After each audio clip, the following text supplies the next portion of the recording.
Bonjour à toutes et à tous, on démarre ce tour de la presse sportive en Angleterre avec le match de clôture de la 8ème journée hier soir qui opposait Arsenal à Crystal Palace.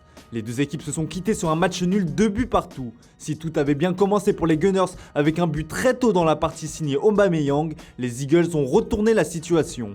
Mais sur la toute dernière action du match, Alexandre Lacazette a permis aux hommes de Mikel Arteta de sauver le point du match nul. Pour le Daily Mirror, les retrouvailles de Patrick Vieira avec son club de cœur ont été manquées. Le tabloïd anglais s'est d'ailleurs amusé en faisant dans le jeu de mots avec son nom dans le texte. Du côté du Daily Mail, on parle du dernier souffle de Lacazette, lui qui est très peu utilisé depuis le début de saison mais qui est souvent décisif lors de ses entrées en jeu.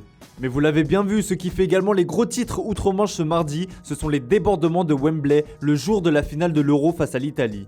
Et la sentence est tombée hier. L'UEFA a infligé à la fédération anglaise 2 matchs à huis clos et 100 000 € d'amende pour le manque d'ordre et de discipline à l'intérieur et autour de Wembley le 11 juillet lors de la finale de l'Euro. La presse anglaise est rouge de honte et plaide coupable comme l'écrit le Daily Star. Des scènes de chaos avaient lieu ce jour-là alors qu'on pouvait s'attendre à une véritable communion entre les supporters et les joueurs afin de briser la malédiction des Three Lions.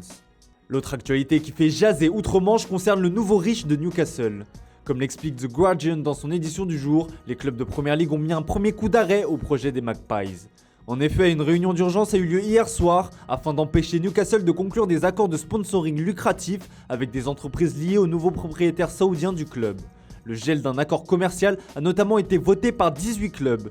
Newcastle s'y est évidemment opposé alors que Manchester City lui s'est abstenu. L'objet de cette initiative est bien évidemment la crainte des clubs de Premier League de voir le nouveau riche trouver un moyen de contourner les règles du fair play financier. Rien ne sera donc facile pour les Magpies qui devront se creuser les méninges pour trouver une parade et réaliser leur rêve d'avoir une équipe galactique. À Manchester United, si on dispose d'un effectif 5 étoiles, la mayonnaise a du mal à prendre. Malgré un mercato XXL avec notamment les arrivées de Cristiano Ronaldo, Sancho ou encore Varane, les Red Devils sont loin, très loin de faire peur. 6ème de Premier League, le club mancunien reste sur 3 matchs sans victoire en championnat. Forcément, quand c'est comme ça, c'est l'entraîneur qui est le premier coupable. Épié de toutes parts, Ole Gunnar Solskjaer est sur un siège éjectable. C'est en tout cas ce que l'on pouvait penser, car la réalité est tout autre. Comme nous l'apprend le Daily Express, le tacticien norvégien a reçu le soutien des propriétaires du club. Nous sommes derrière Ole, peut-on lire dans un encart du Daily Star. Malgré cette mauvaise passe, celui qu'on surnommait le Babyface Killer bénéficierait toujours d'un certain crédit auprès de la famille Glazer. Reste à savoir si Solskjaer ne l'aura pas épuisé après le terrible calendrier qui attend les Red Devils durant les prochaines semaines. On file désormais en Espagne où le champion du monde français Samuel Umtiti fait la une du Mundo Deportivo. Le défenseur a accordé une interview exclusive aux médias pro-catalans dans laquelle il se livre sans détour sur sa situation difficile en Catalogne depuis 2018. Sur un nuage après le sacre des Bleus au mondial, Big Sam vit depuis une terrible descente aux enfers. La faute à cette fameuse blessure au genou. S'il semble aujourd'hui rétabli physiquement, les séquelles sont plus de l'ordre psychologique. Et malgré toutes ces difficultés, le joueur ne se voit pas ailleurs qu'au Barça. Je ne me vois pas jouer dans un autre club, non, impossible. C'est très clair pour moi, je veux démontrer que j'ai le niveau pour jouer ici. Personne ne sait ce que j'ai fait et ce que je fais. Les doubles sessions d'entraînement, je suis un travailleur. Le football c'est ma vie, le Barça c'est ma vie, a-t-il lâché. Une bien belle déclaration d'amour, mais reste à savoir si Ronald Koeman lui accordera une seconde chance.